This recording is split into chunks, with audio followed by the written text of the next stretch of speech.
Hi, my name is Amara, and I am 13 years old, and today, I want to tell you a brief short story about Rosa Parks and her arrest on the bus back in 1955. Rosa Parks was an American civil rights activist, and she was known iconically as, quote, the mother of the civil rights movement. As an activist herself, she is known for her arrest that happened on the bus in Montgomery, Alabama, back in 1955, which physically sparked the historic and notable 381-day Montgomery bus boycott. Rosa was born on February 4, 1913, in Tuskegee, Alabama, where she grew up most of her life experiencing racial discrimination in the segregated South part of the United States. Growing up, she was raised by her mother and maternal grandparents in Pine Level, Alabama, and she experienced early encounters with violence and injustice, which fostered a resilient spirit against the Jim Crow laws at that time. Her mother, Leona, was a teacher at the time she was raised, and her father, James, was a carpenter with a company. Following their separation together, she moved with her mother and younger brother to her grandparents' farm, where she then learned how to cook, sew, and quilt. As a young kid, she attended a segregated one-room schoolhouse and later transferred over to the Industrial School for Girls in Montgomery. When she was only 16 years old, she withdrew from school to care for her ailing grandmother and then, her mother. As she later grew more, she was raised into another household that defined, quote, racial norms.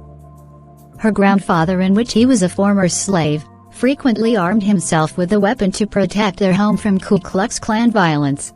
When she was only a child, she didn't passively accept treatment that was unequal and fair for others, but once confronted a white boy who threatened her by picking up a brick, which demonstrated a lifelong refusal to be intimidated against her actions. With segregation, she witnessed the disparities between both black and white children, nothing how she had to walk to school while white children were forced to ride buses to school. It wasn't until 1932, at the age of 19, she married a person named Raymond Parks, which he was a barber and an active member of the NAACP, in which encouraged her to return to high school and earn her diploma after graduating primary education at that time.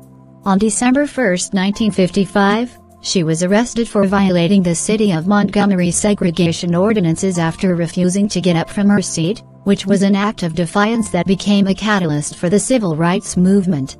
After the arrest, her actions led to a Supreme Court ruling that desegregated a lot of public buses.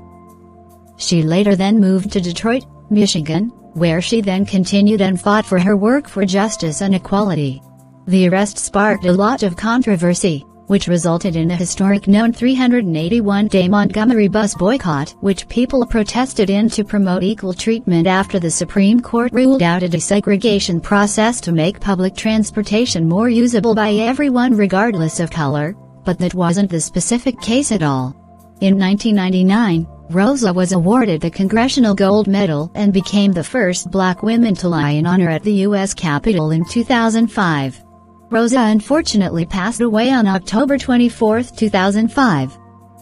She was only 92 years old at the time she passed away and died through natural causes at her home in Detroit, Michigan. In her later years as an activist, she lived a private life in Detroit after retiring back in 1988, and due to her age, she wasn't easily in the public spotlight for several years due to her medical conditions prior to her death in 2005. And today, Rosa Parks remains as one of the most significant figures in human history, and her legacy was once entitled to a unique statement that defines her as earning the nickname, the mother of the civil rights movement, and also remains today as one of the most influential activists in American history. And now that concludes my story of Rosa Parks, with only one piece of education, right at your fingertips.